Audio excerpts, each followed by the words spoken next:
So here's the thing. I've been writing scripts for Fixie TV for a few months now. So you can imagine that, I've been spending a lot of my time on keyboards and writing a lot of words and in front of my monitor. So when they came up with the idea of making a keyboard challenge, you can imagine that I really backed it up to the point that I got roped in. So, Mom, this is why I need to spend 5,000 pesos. What we do here is go back, back, back, back, back, back. Well, with that out of the way, I guess it's time for us to do our part Sunday. Getting the keyboard kit was the easy part. I've been looking into these neat Chinese DIY keyboard kits that were kind of given good reviews.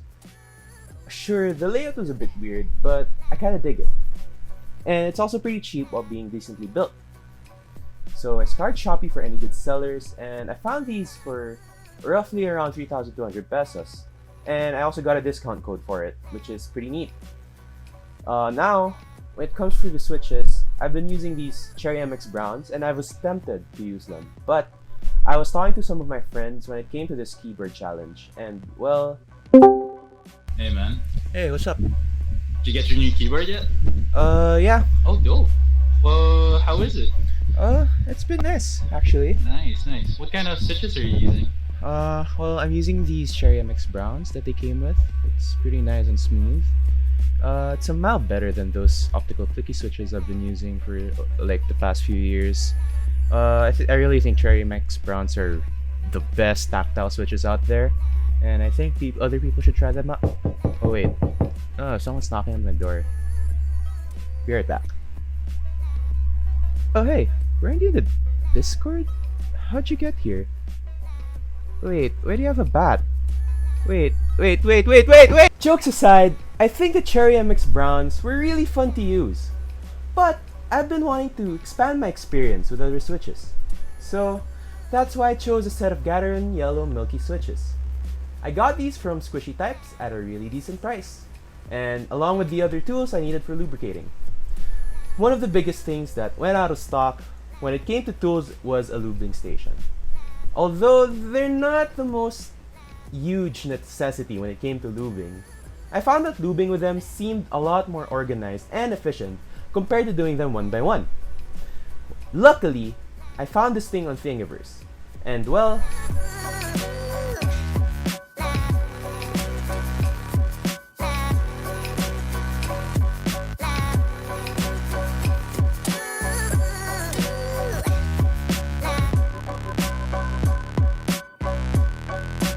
And with all the needed parts, all I have to do now is wait for things to arrive. 1 week later. So I got the lube, the lubing station, and the keyboard kit. Now it's time to start the most tedious part of the build, lubing. This part was the longest one, since there was just so many switches that I had to lubricate. In terms of time, it took me an entire run-through of Weathering with You, and an Apex Legends gameplay trailer that premiered that same night.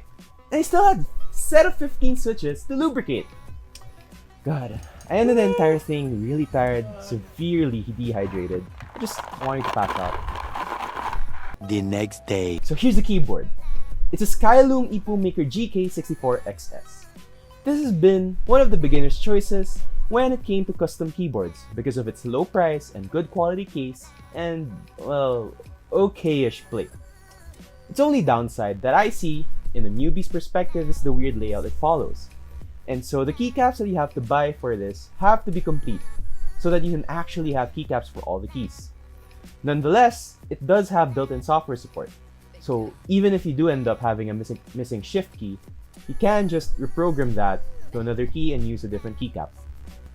One of the other mods I wanted to do on this keyboard was to cover the bottom of the case with foam. This is to keep the sound less hollow. One more thing I did was to lubricate and clip the plate-mounted stabilizers. Now, these stock stabilizers weren't exactly what I hoped to use, but it'll do for now. After the lube, I tested out the stabilizers by installing the switches with the stabilizers on.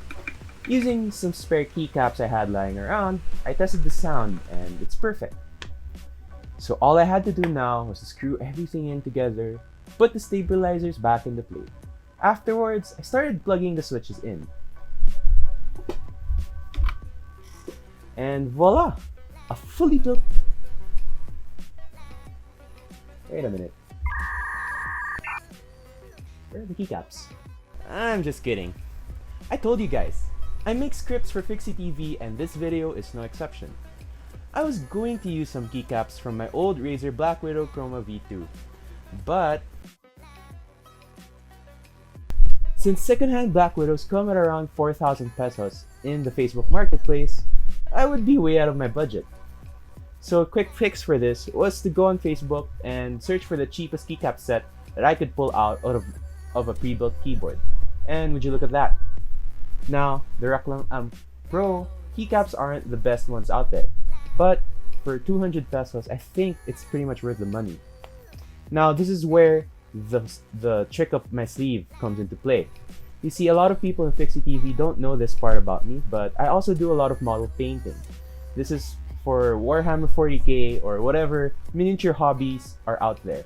Actually, these are some of the stuff I've painted so far. And I'm going to use that skill in painting to beat Anton.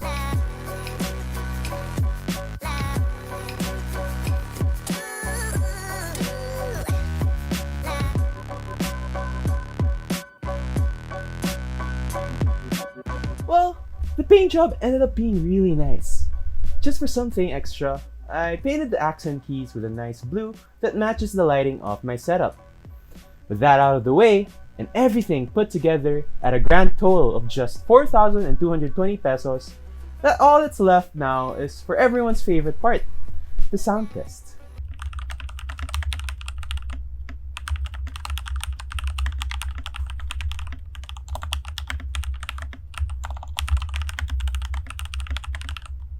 With that, I guess it's time to hop on a Discord call. See you guys there. So all is set and done. Let's get into testing your keyboards. First, let's have a blind test of your typing sounds.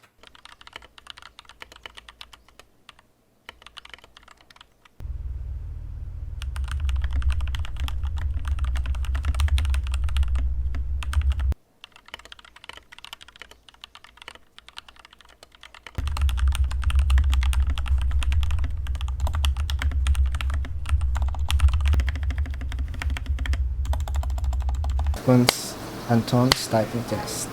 Let's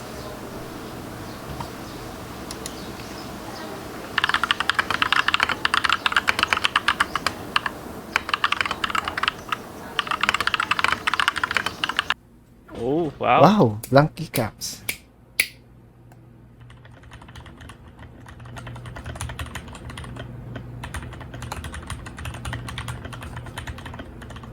All right. Yeah, it's easy to know which one's which. Yeah, to be honest, because the other one's linear and the other one's tactile. Yeah, completely different. So the number one's Anton, the number two is Neil. Yep. Yep. That's right. Well, good job on the keyboards. I can say I'm really proud of all your work so far, and I think that you guys are gonna be great keyboard makers in the future. So let's get into my comments on the keyboards you guys made.